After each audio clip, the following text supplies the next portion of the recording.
ইরানের হামলার সামনে ভেঙে পড়েছে ইসরায়েলের অজেয় আকাশ।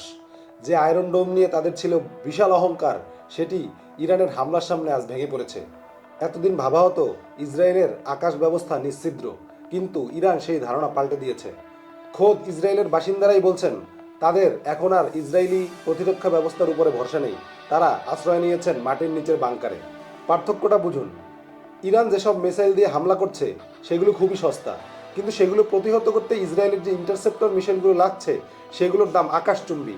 একটি $20,000 মিসাইলকে রুখতে প্রায় $20 লাখ একটি ইন্টারসেপ্টর মিসাইল প্রয়োজন হচ্ছে। এখন প্রশ্ন উঠেছে, এত দামি প্রযুক্তি ব্যবহার করেও কেন এই হামলা ঠেকাতে পারছে না ইসরায়েল? আর ইসরায়েলের সেই দামি মিসাইলগুলোর স্টকও ফুরিয়ে আসছে। ইসরায়েলি কমান্ডাররা নিজেরাই স্বীকার করেছেন যে কোনো সিস্টেমই 100% একুরেট নয়। ইরান যদি একসাথে হাজার হাজার মিসাইল ছোড়ে, সেগুলোকে ইন্টারসেপ্ট করা কোনো প্রযুক্তির পক্ষেই সম্ভব নয়। তাই এত এত দামি প্রযুক্তি নিয়েও ইরানের হামলার সামনে অসহায় হয়ে পড়েছে ইসরায়েল।